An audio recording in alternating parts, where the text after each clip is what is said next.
All right, we're live. Welcome everyone who is joining right from the beginning. Hopefully there's a few people on here, but we're going to be talking about the opening of the markets in just a few minutes. We're about 8 minutes out. Apologies, I was a couple of minutes late to this. I had to make my cup of tea.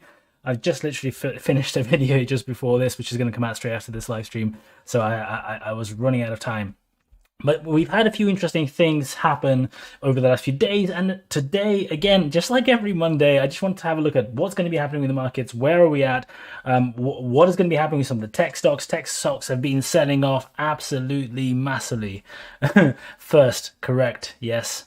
Hi, Tom. So, for those who maybe haven't been following this as closely as I have, and I have no idea why it is that I follow this so closely, because I don't do any short-term trading. I don't try to sell off at the bottom, at the top, buy back at the back at the bottom. I don't do any of that stuff, but it's still fun. And I think I'm kind of out really right now. I've invested pretty much everything I had, so I don't really have anything to play with anyway.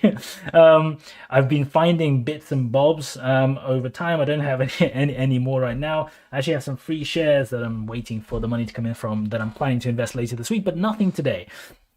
So what are we going to be doing later? Is Tesla going to continue jumping around? Are we going to begin bouncing, or are we genuinely now entering the bear market? Let's have a look at what the pre-market prices are doing, which is it's an indicator, I guess, but it's just not really showing. In the last few days, trading days, whenever I look at this and then we actually begin playing, these numbers don't seem to mean very much at all. But let's just have a look. Let me turn on the screen and see what we're at. And Tesla is up. Look, it's on the highest mover, almost 4% up. And this is really exciting if that is what's going to be happening. I mean, we're still actually at a really low price. It's still showing a $680 price at the moment in pre-market trading, which is still really, really good. I was buying heavily. I think it was 683 up to 690 some time ago. So I bought like a lot of Tesla shares at that price. So the price is still good. Although I did buy, I think it was on Thursday or Friday, another 5 or 6 shares. That's all I can afford right now at 6:30. I was very proud. I felt like a real day trader because if you look at the share price over here, this is what's happening. This is what was happening on Friday. Where is it? Is it Friday? Yeah, 2020. Yeah. So I was buying at 6:30 over here, so like just around this dip, and this is completely coincidental. That just happened to be when I logged on to go and make my purchase, and I felt incredibly smart for just happening to buy at the right moment. It is completely by fluke, but it made me feel good on Friday. I felt like maybe I should sell at the end of the day just to prove a point, but I didn't. So I'm holding on to them.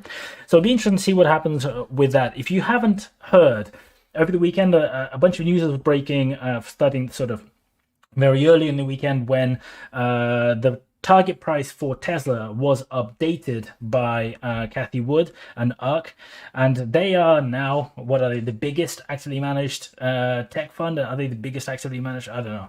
They have become huge. I think they're growing by like 10 billion a month or something in assets under management, but they updated their target price of Tesla, which is really interesting because it is now far closer to what I have for Tesla. I haven't made the video yet because I've had so little time for YouTube, and so I've not been putting time into making that video, which was much more time consuming than some of the other stuff that I've been doing more recently, which I think is more appropriate given it's the end of the financial year, etc. I will be doing that when I get to it, probably next week, hopefully, because hopefully this week all of my old work stuff will be finished. But anyway, so they released a thing saying that their sort of base case scenario, I think it was like $3,000 per share. Their positive outlook scenario was 4,000, and their base sort of, probably worst case, I don't think that's quite what they called it, but is $1,500. Mine is sort of slap bang in the middle of those predictions.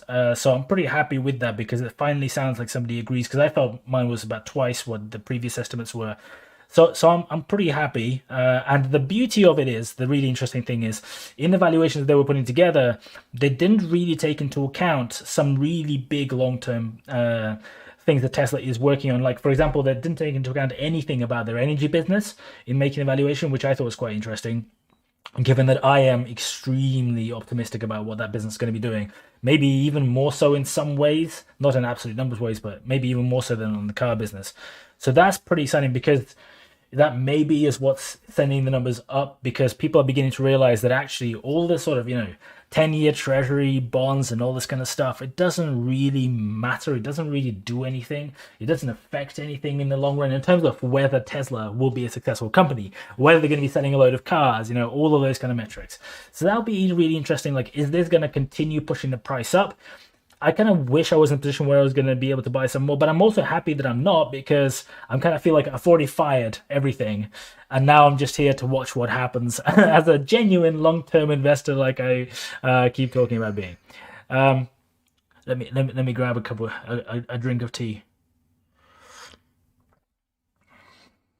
Chris saying, I heard something about the Fed talking today. Do you think this will have an effect? This is the thing. They were talking like on Friday. Like, there is a lot of activity in the market in general. There's a lot of announcements from different government bodies. The Fed keeps talking like multiple times a week, releasing stuff at the moment. There's this obsession. So I have this tab open here. If you look at the Treasury 10-year Treasury notes, they're up to 1.7%. And this is high because they've been rising quite considerably just recently. But it's also interesting because it's not the short-term stuff; it's the long-term stuff that's really been going up. And generally speaking, when you look at these things, the reason this affects stock prices is because people are people are forgetting that the world of investing is not just people assessing, say, Tesla stock for its own merits and then putting money there. There's this big bad world out there of institutional investors, various kinds of funds who have a split between bonds and equities and foreign equities and commodities and other kinds of stuff, and they have a bunch of rules. And this is where the billions are being played, right? Not the hundreds of pounds like schmucks like me investing. This is where the really big money plays. And so in those worlds, like the Treasury yields go up, and they're like, okay, well, we need to redistribute based on our expectations. Best case, best view right now is that, well, as they're going to be going up, then the yields are going to be higher. Therefore, based on the rules that we've set for our fund, we need to have a higher stake in them, for example. So we need to sell off our overall portfolios, and maybe we're overexposed at the same time on Tesla because their share price has gone up so much over the last 2 quarters, and bang, Tesla goes down in price because a bunch of people are selling. There's a lot of really complex macro effects. This isn't just one example of that, where a bunch of different stuff can affect the short-term stock prices of big companies like Tesla. Nothing to do with the company itself. And this is what I find really fascinating as somebody who doesn't really care about the short-term fluctuations in a way, but at the same time finds the mathematical aspect and the sort of the psychology that plays into it and all the other stuff really fascinating. So that's just me. So what are people saying? Any advice for a small-time, low-time investor? Is it worth putting small amount of money in Tesla? I mean, I can't provide that specifics. So Dan and Sam and people... since there's an advert on your screen, what do I think about Finacle? I don't think very much, if I'm honest with you. But look, markets are open. Go. I will, once I have a bit more time, I'm going to improve this, and we're going to have the actual bell ringing and all this. We're going to get there. I'm too lazy, too busy. Let's call it busy rather than lazy. You can decide which of those is the actual case. But look, we're off to the races. We're even above where we said we're going to be opening. We said we're going to be opening at 680. We're already up to 686. So this is good. Look at that jump. That is nice. That is like almost 5% or something like that. That's very good versus where we closed on Friday. So that sounds positive. Perhaps we're going to be rising through the day just because some of the people investing will only be doing it intraday. Not everyone goes onto pre-market. Not everyone places their orders for execution immediately. And in fact, a lot of funds kind of tend to come in later on because they expect some fluctuation. So this is pretty good. But what about some of my other favorite stocks? This will be interesting. Apple. What's Apple doing? A good big stick, but oh my god, that is a big stick to start off. This is an interesting one. Let's see where this one plays out. So we're jumping. I mean, this is in Apple's numbers. This is pretty good. A company where they don't really fluctuate the same amount as some of the others. Look, and some of my other favorite stocks, so AMD and Nvidia, are all looking pretty neat over here. So this is all looking kind of good. So. Wow, are we going to be bouncing all tech stocks just because of like this big? I mean, in theory, there's been some news that should be pushing some of these prices down. So I kind of really wasn't sure what was going to be actually happening, because if you look at the announcements over the weekend, like sure, like some of the news about Tesla that I just mentioned should be pushing the price up, but At the same time, the overall kind of environment hasn't changed from what we were seeing on Tuesday, Wednesday, Thursday, with the prices dropping and dropping and dropping, and the tech sell-off continuing. So this is really interesting. Is this the same for some of my other stuff that is probably less sort of big? Not much movement. If you look at the scale, on Square, there is not much movement here.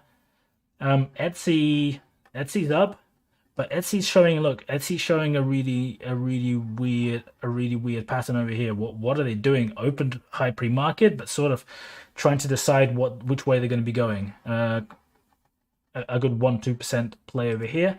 Adobe, ooh, I'm pretty heavy on Adobe, and we are what, 2% up so far. I mean, like not quite Tesla-esque, but I'll take it. It's pretty good. It's pretty good. All of my stuff is going up. Look at this. Micron is up, but not much. 1%.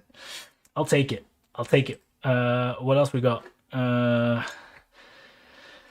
lot of people keep asking about plug power. I know that the green energy ETF is very heavy on them as well.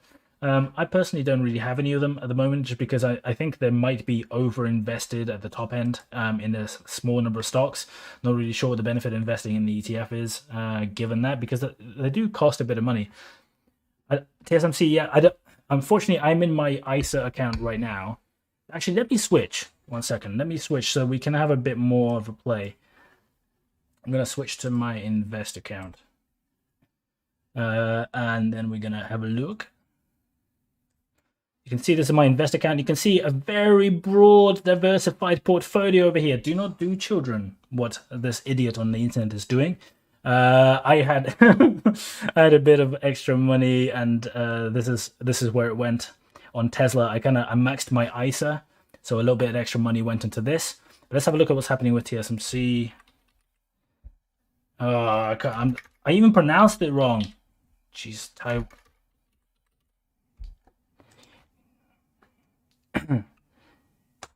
oh, go away. Advanced chart. What's happening with them? Yeah, some of these are it's good, but we're talking like what, 1%, 1%. It's a very similar to some of my other stocks as well. So, yeah, the Tesla story is interesting. Look, they're over 690 now. This is good. This is making me feel a lot better. although I still have on my eToro portfolio that share. What did I buy that for? That was a bad time to do a video. I bought it for 875. We're still down 21%. Okay, ignore. I didn't show you that. Don't look at that. Look at Aston Martin. People are saying, what's happening with Aston Martin? Like, I'm not sure where to go. Aston Martin seems to be pulling in different directions in terms of their like car strategy, but then also entering into the world of F1 with the whole sponsorship thing.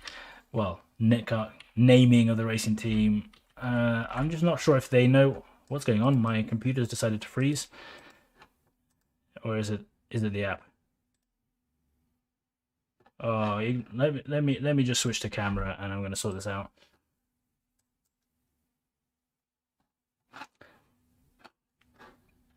All right, I think I'm back again.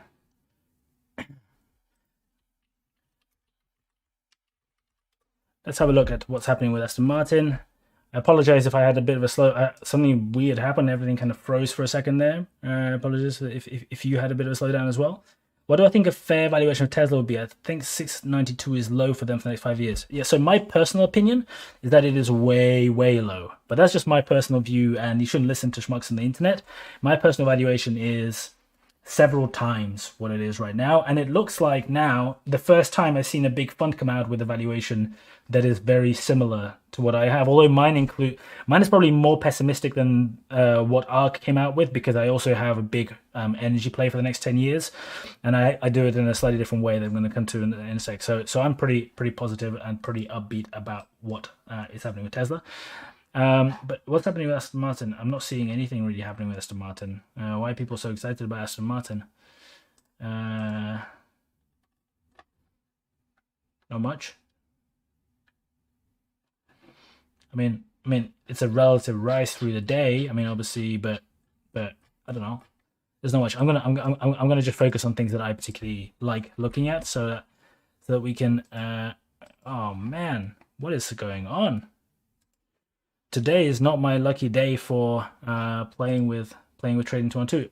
Or is this trading 212 being slow? If anyone can tell me if my videos, because I think I have a feeling that maybe it's that usual post markets open trading 212 slowing down. So it could be that. I apologize for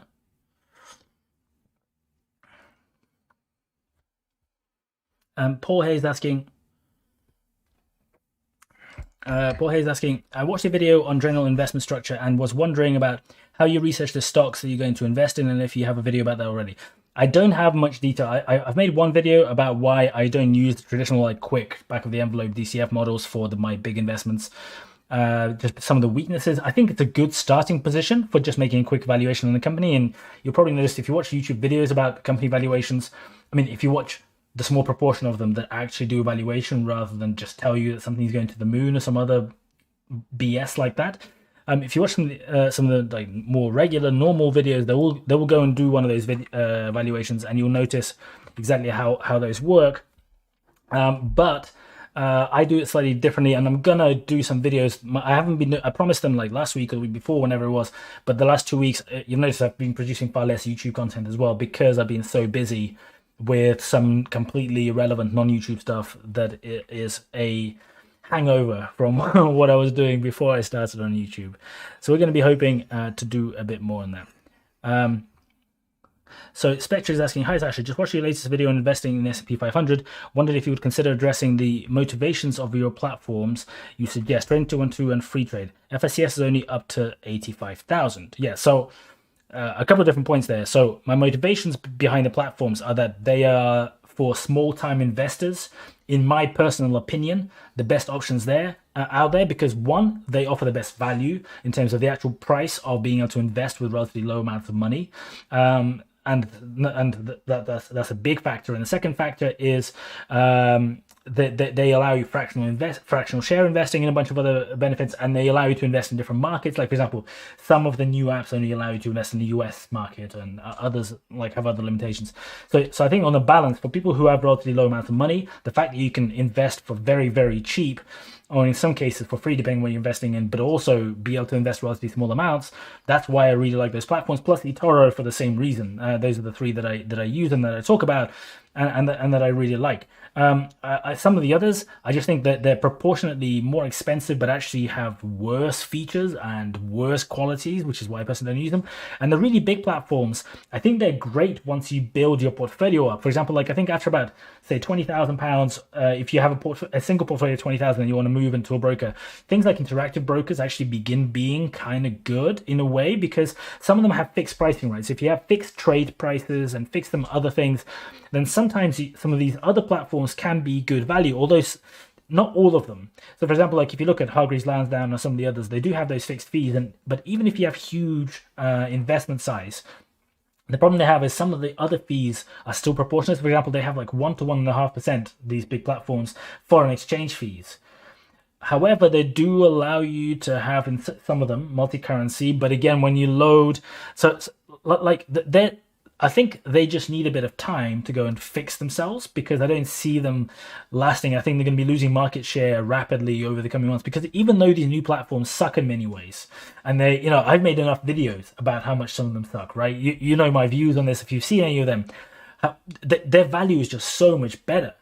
I'm actually going to be putting out a video literally immediately after this live stream finishes. I've already done it. It's already uploaded. It's just going to come out straight after this live stream finishes, where I explain how incredibly expensive some of the funds are, how people don't really realize, because people think, oh, it's just 0.6% or just 0.75%.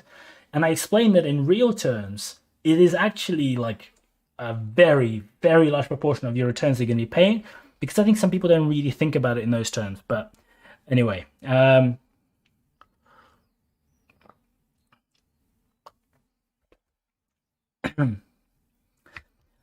people are asking, what about stocks and shares, ISA, Vanguard 20,000? Can I also put in my cash ISA for you before? Yeah, you can move ISAs between different types of ISAs, and you have your annual allowance for the actual deposits, but you can transfer over. Make sure you don't withdraw it from the cash and then move in. You have to do the transfer, and you have to get the company who has your ISA to send the money across. But yeah, that's definitely something that is possible if you made a use of the allowance in previous years. So I know people are watching for the actual stocks, and you just see my face talking about some really random stuff. So let's go, and I've moved back to my. Oh, I need to move back 1 sec. Let me move to my ISA account because that's where I have all my preset favorite companies and stuff. Train 22 has been really slow for me just earlier. I don't know if anyone else is doing anything on there, and if you have the same thing, but here we go. Let's have a look at this. What's Tesla doing? It opened at 690 and it's staying there. That's pretty good, right? Over the last a week and a half or so, we had a lot of days, like almost every day, where it opens and then just begins going down. Although I am so optimistic after like 12 minutes of it staying somewhat flat. This is way too early. We have a lot of weird stuff coming. I don't know which way is going to be weird or what's coming, but I'm sure something is coming. I'm sure it's going to be interesting watching this. What do I think about Apple stock? Ibrahim is asking. I'm really, really positive on Apple, just because people keep like people have this thing, especially in the media. They're like slaying the big guys, the sort of the established leaders, and they're like, oh, they're big, but there's these up and coming firms that are going to disrupt them and break them. And yet, literally quarter after quarter, Apple is just destroying like the sales numbers, like on everything. Their computer lineup is really kicking on. In the last quarter, it has begun doing super, just because their tech has really come up trumps recently on the processor side, etc., and some of the integration. Their phone line is seeing nothing in the way of like slowing down or people really overtaking it. Like I think they keep just sitting there, and obviously we're only we're halfway through their release cycle, so it depends what's going to be happening in that cycle. But then there's the car thing, and people like slating them, saying, oh, how long are they going to spend working on their car?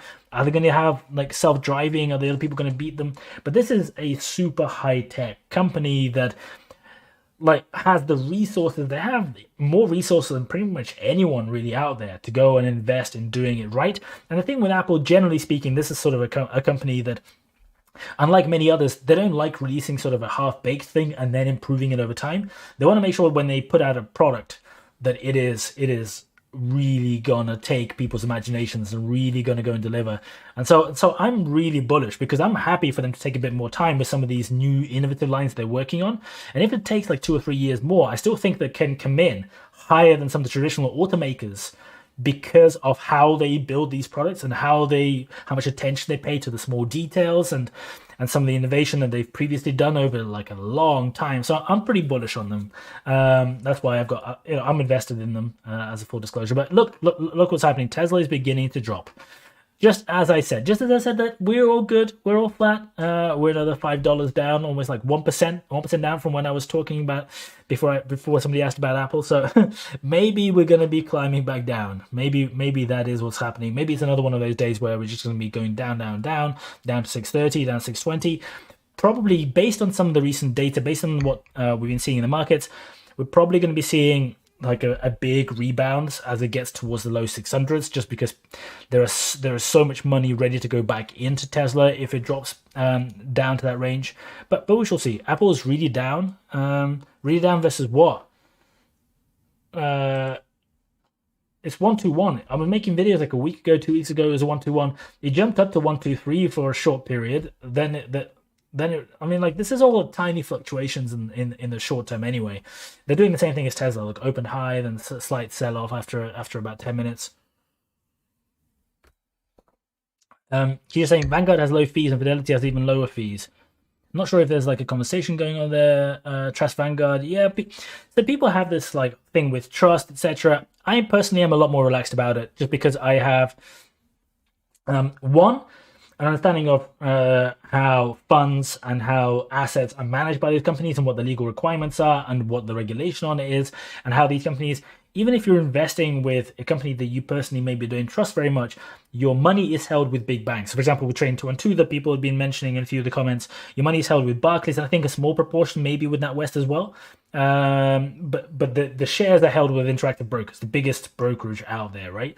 So I'm personally really perfectly happy with it, because in the worst case scenario, the company was to go down in terms of its financials, in terms of performance, whatever, lack of funding, as long as it wasn't for like some objective open fraud, which is incredibly unlikely, where like a rogue employee literally pulled people's money and shares out. If it goes down for any regular normal reason, I mean regular normal, still super unlikely reason, then both of those will be protected anyway. And then above and beyond that, there is FSCS protection on both of those, which for most people probably going to be more than enough with 85,000 limit. So I'm personally like, I know people are saying, "Oh, I'm not certain," and I am in the same boat, right? You have heard me talk about some of my opinions about what some of these companies have been doing recently, but at the same time, there's like, I need to bring the news as they're happening and my views on what, you know, the good things and the bad things some of these companies are doing. But at the same time, you need to go and take a step back and say, hey, do I want to be spending a huge proportion of my returns on annual fees, or have a big limitation? Like, for example, with Vanguard, some people really like it because it just gives you these funds. Some of them proprietary, you can't get anywhere else. And some people really like that. They want to invest their money in these funds. They don't want to personally pick the stocks. They don't want to actively manage them. I get that. I think for some people it might work. There is the 0.15% fee, however, and I'm like, well, if you're investing in some of the funds that are available on other platforms, you can invest in the same thing but cheaper. But I don't like the fact that you are restricted on that. So for example, if I was using for my ISA, or even if I wanted to hold a large proportion of my ISA in one of these ETFs, I can't hold any in actual stocks, and that's something I'm not a big fan of, because I personally am probably in some people's eyes more active, or maybe just more selective, or maybe just more of an idiot investor, because in the video that's coming out literally after this live video finishes, I'm going to be saying how the vast majority, like 90%, 95% of some cases of active investors, will underperform the index they're trying to beat. But it's actually kind of weird, because this applies more to institutional investors than does to private individual investors, although I'm not covering... Okay. Institutional investors generally do underperform by quite a lot, but whereas private generally splits a lot more, where there's a high, if you are more knowledgeable perhaps about the market, you stand to benefit versus institutional investors, because you're not governed by the same rules. You're not governed by the same regulation. You're not governed by the same internal fund rules and things like that. Which often mean that you have to go and hold things that you shouldn't actually be holding, or you don't want to be holding. You have to go and buy at certain points when you think that maybe you wouldn't buy. As a personal kind of investor, you don't have those. Like, you know, I have a ridiculously disproportionate amount of my money invested currently in Tesla, which would not be possible in any kind of reasonable fund. And I'm not saying it's a good strategy, but I'm saying that I'm able to do it if I choose to do so. And so there's some advantages to doing it that way as well. But anyway, the majority of people who actively manage their funds, personal and institutional, will be losing compared to just putting it in S&P 500. So I completely get it, or compared to putting it into anything else that they're trying to beat. You know, if it's all world index or whatever it is. So I hear you, but I'm personally quite a big fan of platforms that are completely changing this landscape. And I think that this is the issue. I don't think this is the final set of companies they're going to be having here, right? So I don't think that Trading212, FREETRADE, eToro, some of the others, you know, IG and Stake, and some of the others that are sort of up and coming, but I think like not quite there yet. I don't think this is the final set that we're going to have, because I think over the next few years, this is going to continue being disrupted more, because, you know, the US guys, once they've battled it out, at the moment the US is still very much a sort of big land grab territory for all these platforms, you know, like Robinhood, Webull, M1, there's a bunch of different ones. So they're still sort of battling it out in the Wild West, literally collecting like the huge numbers of customers over there. But as that market begins maturing and sort of leveling off a bit, as their platforms begin generally, you know, reaching some kind of capacity, like the UK market is probably the next obvious one, and then Australia perhaps, I don't know, where there is a lot of appetite, a lot of money, a lot of, you know, like high net worth people that you can be targeting with this. You know, the average middle class has relatively quite a lot of money compared to many other countries. So I can see how in a year or 2 years time, some of these guys, I know Robinhood were planning to come over, they didn't, but I still think they might. And I think as more of these platforms arrive, they're going to be in competition with each other, right? So this will encourage greater transparency on the products, much better fees, much lower prices, etc. So I'm pretty excited by this.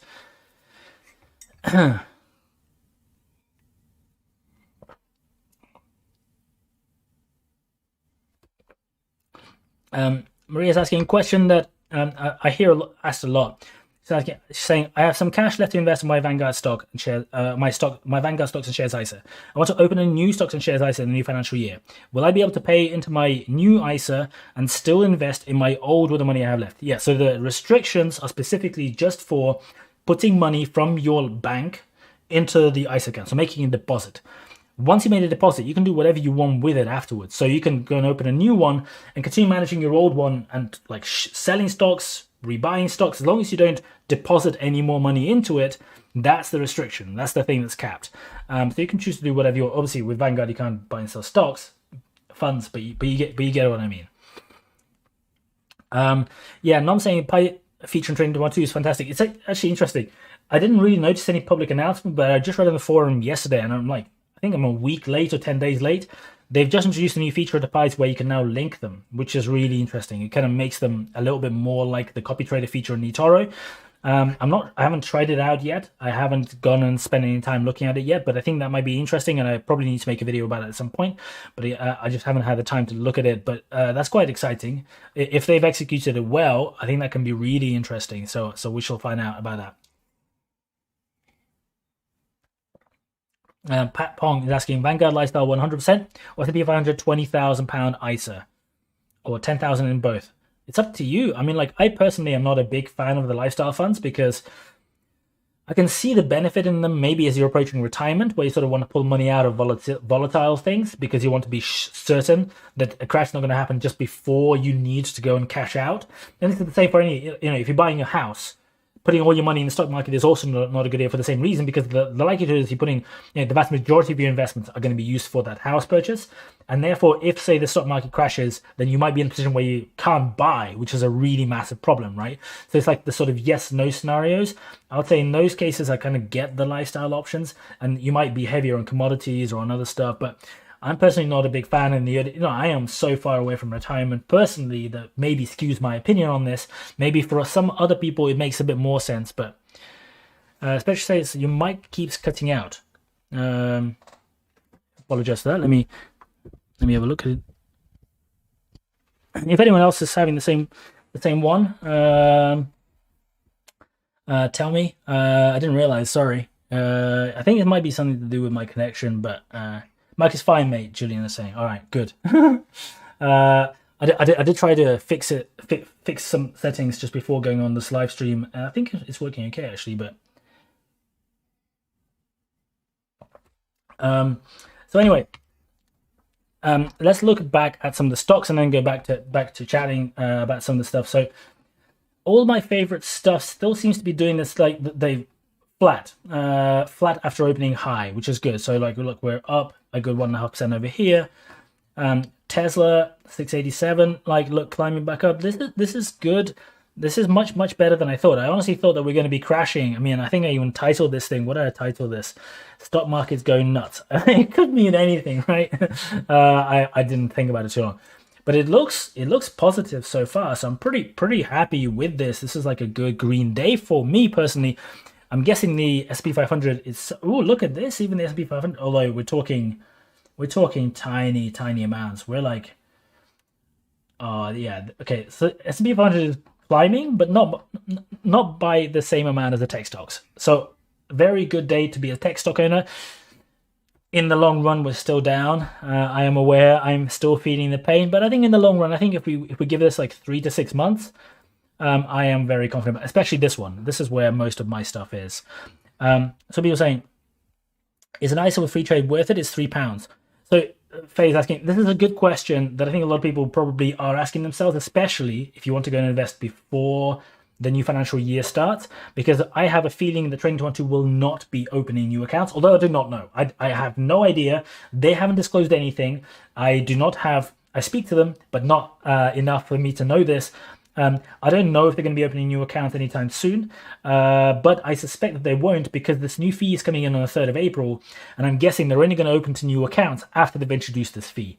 So if anything, there might be like a 1-day overlap, but I doubt they will do that, because they'll get such a rush of people signing up, because it's going to be like 1 day, that I think that might cause issues to their system in itself. So I think maybe they'll actually pass up on that just because of that reason. So if I had to guess, you're not going to be able to open one of them. And in my opinion, even with a £3 fee, I'd still take the free trade uh, ISA account over any of the other ones based on what I like doing with the ISA and based on my preferences with the trades that I do, etc. So it's more expensive than Trading 212, but given that you can't open one of them, I'd probably still pick it. And the beauty of that is if Trading 212 does come online, say in the next month or so, there's always the option of opening that one and switching over. The monthly fee you'll pay for a month or whatever. So or keeping free trade if you like it. It's kind of up to you really. So yeah, I personally think it's still good, but there we go. Michael's asking, why did you do YouTube instead of your normal credit agency job? Must have been a decent pay. So I didn't have a job so much. I had my own company, Michael. It's a very good question though. I was earning reasonably decent money. I had a lot of people working there, you know, like working with a lot of big companies, etc. There's several different reasons. I actually have a whole different channel where I talk about this. I'm not going to go into too much depth here, but one is I don't want to spend my life living out a small suitcase in hotels in like Abu Dhabi or whatever it was that I was doing beforehand. Two, I want to be able to, like, I'm at a different stage of my life, right? So I've done the being in London like every hour of the day and working late and all that stuff. I've done the traveling, I've done all that stuff. I don't really enjoy it anymore. I have a family, I have other priorities, etc. So but also, you'd be surprised about how, like, some of the intricacies of doing your own thing like YouTube. So I currently have no employees. I used to have a lot. I don't have any costs. My entire business right now costs me everything. All my subscriptions, everything costs me £400 to run. And I am now getting to a place where I'm, I think, going to be, say, this month and next month, earning more than most C-level people earn just by doing my online content stuff. And I'm pretty happy with that. You know, like, this is something money can't buy in a way. So yeah, I mean, it takes a lot of effort to get there. And the beginning is really tough because you're like making nothing and nobody like watches you. But that's why I'm doing it, because it works for me. It might not work for everyone because a lot of people like are career driven. They're like, you know, like you go and update your job status on LinkedIn and say that you're a YouTuber and everyone laughs at you going, oh, he's wasted his life, right? He's lost. And I'm just delighted. I couldn't be happier not having to go and do all that other stuff. But anyway. Like I say, FreeTrade has awful stock picks. Trading 212 ISO will be much better. Hopefully it opens. Yeah. People keep saying that. I personally, I guess I don't invest in maybe small caps as much. Like the only one recently, in the last few months, the only one that I wanted to actively invest in that didn't sit on FreeTrade was Rolls-Royce. That's about it for me, but you know, everyone has again, everyone has their own preferences there.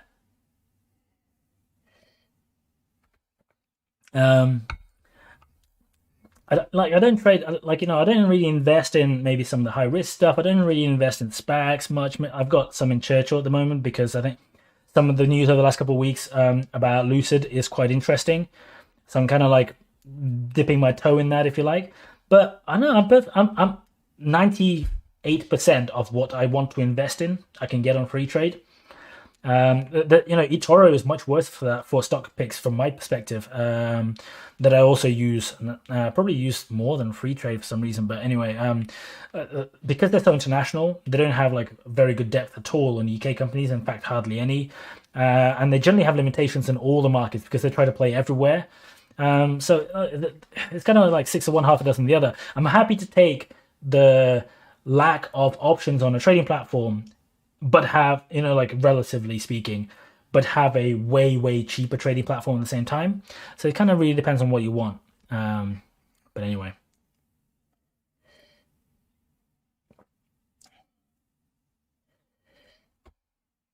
Michael saying, will you want to become a financial advisor so I don't have to say it's not financial advice? No, Michael, even if I was a financial advisor, as some other YouTubers that you may know are, I still would not be able to provide financial advice because financial advice has to be person specific. It has to take into consideration the specifics of that person. And actually, this is an interesting thing. If you watch my videos, you'll hear me in some of the videos where I mention things. I will say that as a disclaimer. I don't actually legally have to say it, but there are a couple of reasons why I do say them. One is just to be extremely clear with people, because like, even though if people went and sued me there wouldn't be any ramifications because I can't physically provide financial advice to someone watching my video because I cannot be in possession of any specifics about that person's circumstances. So in that sense, it doesn't really matter anyway because that side can never go through. But two things are happening. One is I just want to be really, really transparent and really clear with people because some people might take these recommendations too literally, saying that for them it is the best thing. And some people might benefit from having some professional advice if they want it or if it reassures them or if they don't understand things. So there's that side, but also I'm beginning to build slightly into the US audience with some of my content because some of my content is international. A lot of my recent stuff is UK based, but some of it is not. And sometimes when I mention stuff in the US, the way the legislation works is very different on this. And I've worked in both markets, so I kind of appreciate the differences. And there you really do have to make the disclosures because without them, it's just like the way that the regulators look at it is slightly different. And so because I'm slowly growing, and I think over time there is a likelihood that maybe that percentage will grow further, I'm kind of mostly doing it maybe for that potential future situation. It's just a good practice kind of thing. If I was just focused just on the UK market, just talking, like I wouldn't do it. You don't even have to do it. I'm just doing it because I feel it's probably a good thing to do. Here we go. We're climbing back down with Tesla. It looked all promising. It looked all good. Look, kind of like went up and then down. Oh, okay, that was a temporary. But we're down to 678 after sort of hitting 690s earlier. So what are we doing here? We're just stepping back down after over the weekend buys came through this morning. Are the Treasury yields going to be causing more pain for the whole of this week? Are we going to be seeing Treasury yields push towards 2%? Who knows? Literally, this is the craziest time for investing that I can recall in a long time. I think this is like more crazy now in a way than it was in March, because in March at least like things like went down big time, but there was a lot of really obvious rationale and reasoning for it. And this is very standard, like the market panics, market does a sell-off, bang, we hit the floor, okay, everyone's ready to go buying again. Like it kind of made a lot of sense. Right now it's just this kind of up and down, and like some tech stocks are going like 10% up on a day. Tesla opened, 5% up today, and it's like a normal day. Like in a normal investing environment, this would be headline news in a financial newspaper, right? Like tech stocks jumps like 5-10%, like especially one of the biggest companies in the world. That'd be like headline news, and that's like that's nothing. That is conservative. That's like no movement pretty much by these standards.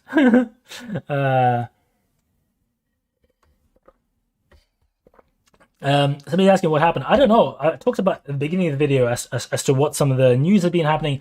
But there's a mix, obviously, of different factors, and people are kind of beginning to realize, I think, slowly, what the potential value of the company is based on longer term projections, which is kind of the way I think. But there's the whole aspect with Treasury. I was showing this earlier, 1.7% on the notes for long term. So yeah, this is going to be an interesting one to see play out. Okay, let's quickly go and look. Okay, Apple, look, pushing up. This is nice. It's not doing the same thing. Apple and Google never do what everyone else does. They just do their own game.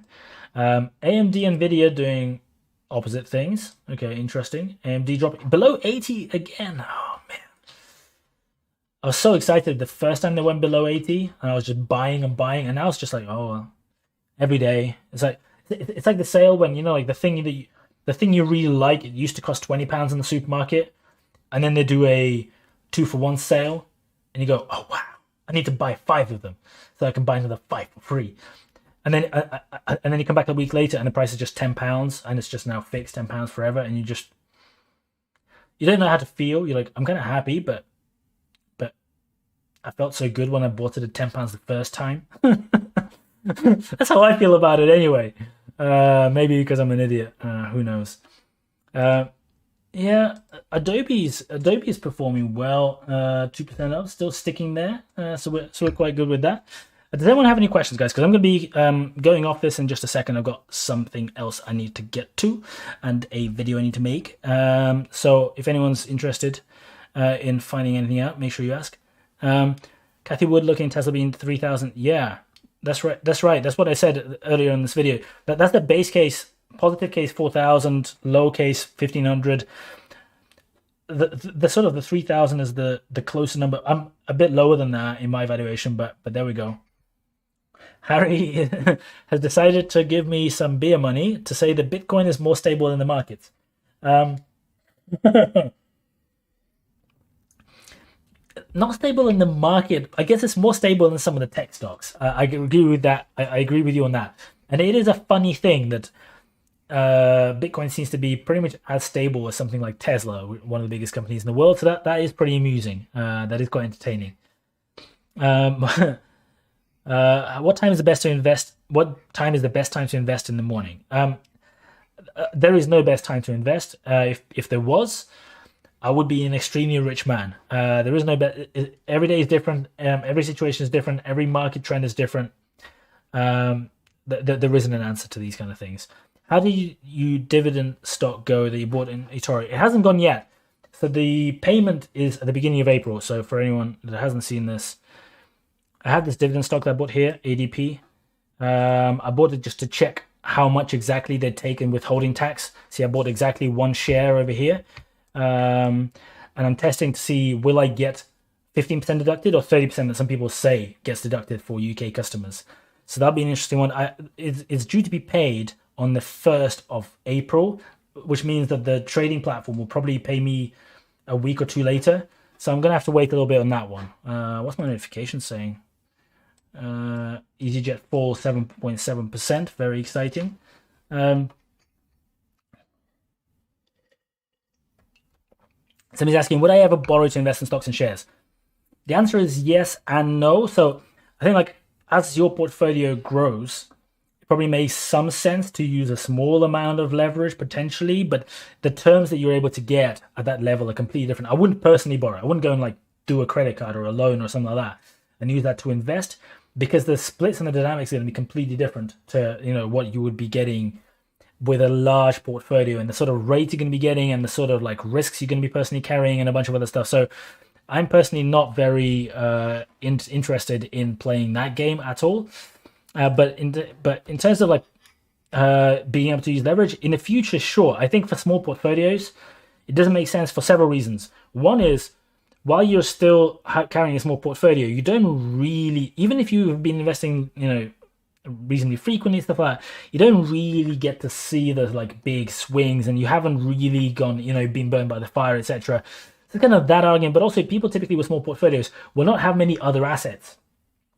You probably don't have like a bunch of property. You probably don't have a bunch of like actual like commodities of sorts or other paper-based assets or other things.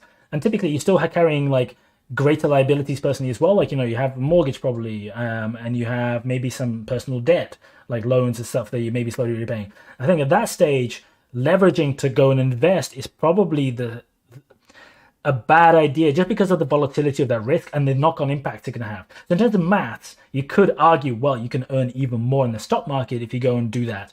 But I think because the risk is, if the risk kind of like fluctuates a bit outside of where your leverage will hold and you get called on it, you know, like, do you want to be in a position where you're potentially losing your house? Do you want to be in a position where your credit is ruined for life and stuff like that? I personally don't want to be in that position. So I think I'm happy to play in there, but at a later stage when I'm in a different position. So there we go.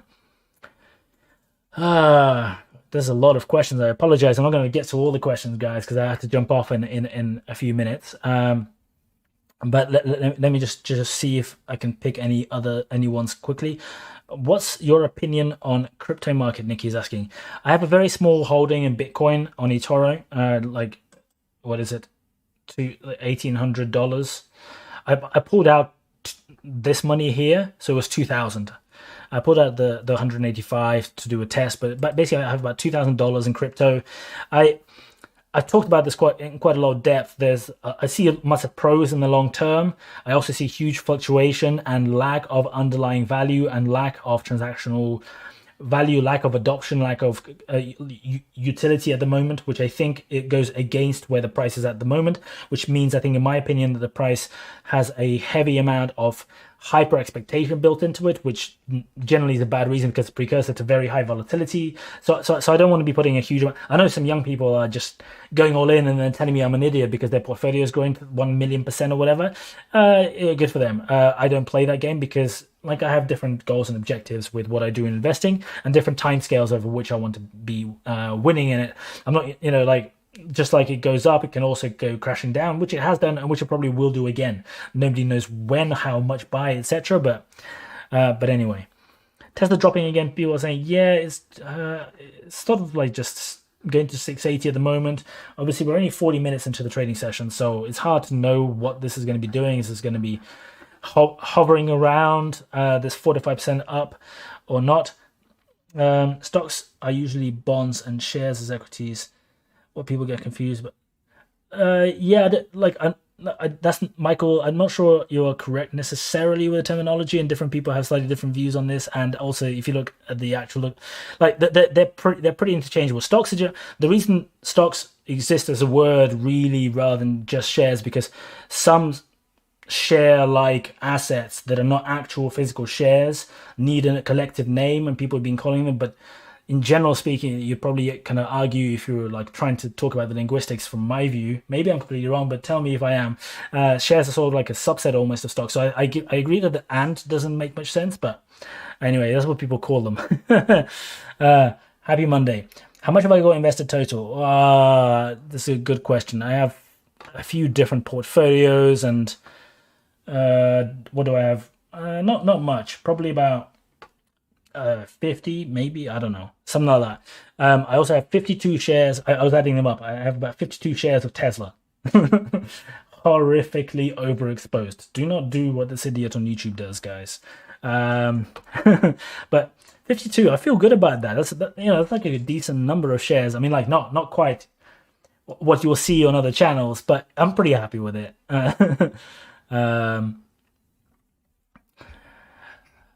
Can I see any other quick questions that I can answer before I jump off?